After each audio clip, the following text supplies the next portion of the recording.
আমিরাতে Russia Ukraine যুক্তরাষ্ট্রের দ্বিতীয় দিনের শান্তি আলোচনা চলছে। ফলপ্রসূ বৈঠকের দাবি ওয়াশিংটনের। কিয়েভে রুশ হামলা অব্যাহত। যুক্তরাষ্ট্রের হামলা মানেই সর্বাত্মক যুদ্ধ বলছে ইরান। তেহরানে আক্রমণের পায়তারা নেতানিয়াহুর। ভয়ানক অস্ত্র ব্যবহারের হুমকি। আফগানিস্তানে ন্যাটোর ভূমিকা নিয়ে ট্রাম্পের মন্তব্যের নিন্দা যুক্তরাজ্যের। সেনাদের আত্মত্যাগের যথার্থ সম্মান চান প্রিন্স হ্যারি।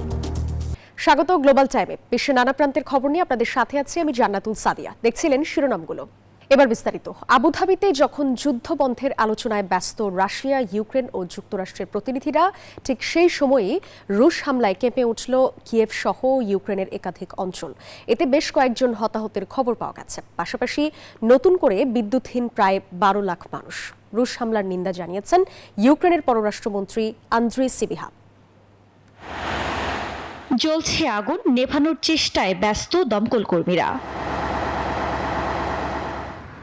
সংযুক্ত আরব আমিরাতের আবুধাবিতে যখন যুদ্ধ বন্ধের আলোচনায় ব্যস্ত সময় পার করছেন রাশিয়া, ইউক্রেন ও যুক্তরাষ্ট্রের প্রতিনিধিরা, ঠিক সেই সময় রুশ হামলায় কেঁপে উঠল ইউক্রেনের কিয়েভ, খার্কিভ সহ বিভিন্ন অঞ্চল। গণমাধ্যমের বরাতে জানা যায়, শনিবার ভোরে আবাসিক ভবন ও জ্বালানি অবকাঠামো লক্ষ্য করে 375টি ড্রোন ও 21টি ক্ষেপণাস্ত্র ছুড়েছে রুশ বাহিনী। এতে বহু হতাহতের খবর পাওয়া গেছে। এছাড়া বিদ্যুৎহীন অন্তত 12 লাখ মানুষ। রুশি হামলার পর প্রাণ বাঁচাতে রাস্তায় নেমে আসেন খার্কিভের বাসিন্দারা। ভয় ও আতঙ্কের মধ্যেই কাটছে তাদের সময়। По місту Харкова було влучання в багатоповерхові житлові будинки, було влучання в приватні житлові будинки.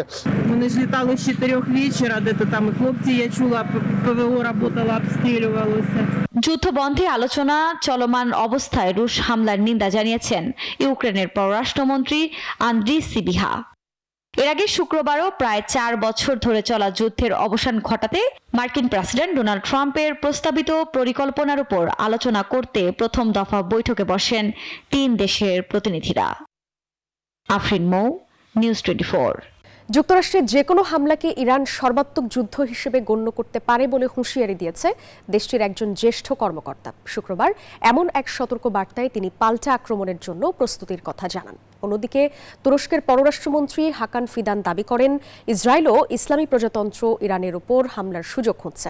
সম্ভাব্য এসব হুমকি মোকাবেলায় ভয়ঙ্কর অস্ত্র দিয়ে পাল্টা হামলার হুঁশিয়ারিও দিয়েছে তেহরান।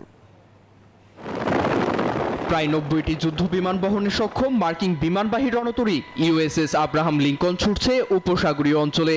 ইরানের দিকে অগ্রসর এই রণতরীটি কয়েকদিনের মধ্যেই গন্তব্যে পৌঁছাবে বলে ধারণা করা হচ্ছে।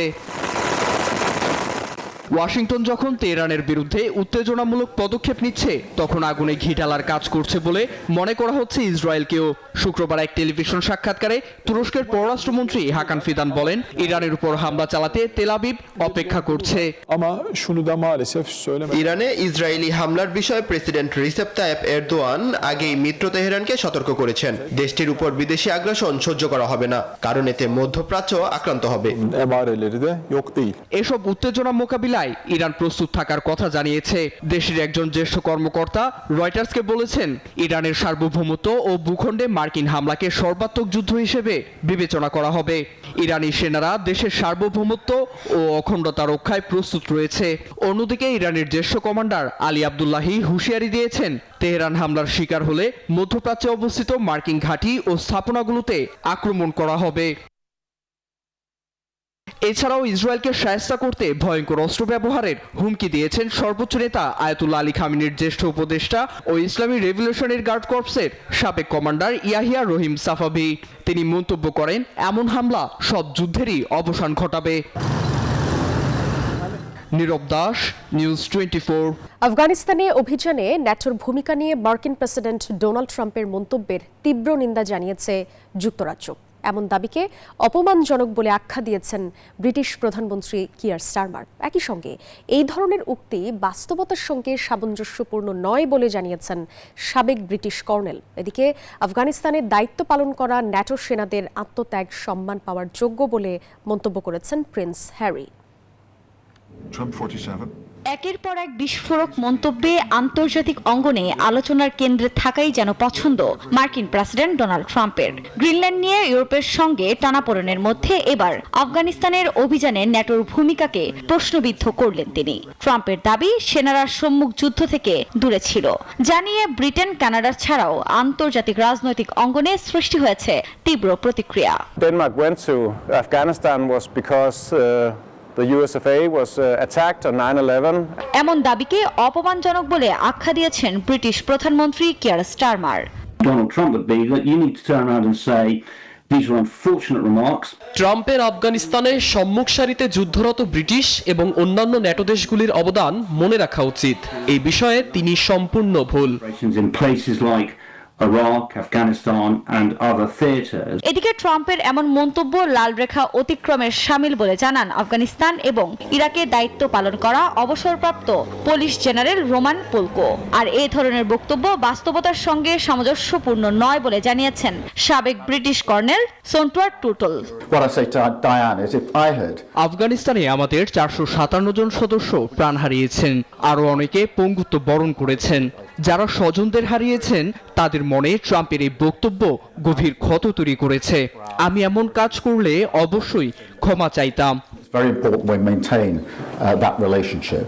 এরই মধ্যে আফগানিস্তানে দায়িত্ব পালন করা ন্যাটো সেনাদের আত্মত্যাগ সম্মান পাওয়ার যোগ্য বলে মন্তব্য করেছেন প্রিন্স হ্যারি। দ্য গার্ডিয়ানের তথ্য বলছে 20 বছরের আফগান যুদ্ধে মোট 3,486 সেনা নিহত হন, যার মধ্যে মার্কিন সেনা 2,461 জন, যুক্তরাজ্যের 457 সেনা নিহত, কানাডার 165 জন সেনা প্রাণ হারান। আফরিন মৌ, নিউজ 24। বিয়েবাড়ির আনন্দঘন মুহূর্তেই নেমে এলো বিষাদ। পাকিস্তানের খাইবার পাখতুনখোয়া প্রদেশে এক বিয়ের অনুষ্ঠানে আত্মঘাতী বোমা হামলায় নিহত হয়েছেন কমপক্ষে 7 জন। শুক্রবার সন্ধ্যায় দেরা ইসমাইল খান শহরে এই হামলা ঘটে। এতে আরও 10 জন গুরুতর আহত হয়েছেন এবং তারা বর্তমানে হাসপাতালে চিকিৎসাধীন রয়েছেন। এই ছিল গ্লোবাল টাইমের আয়োজনে। এতক্ষণ যারা সঙ্গে ছিলেন সবাইকে ধন্যবাদ।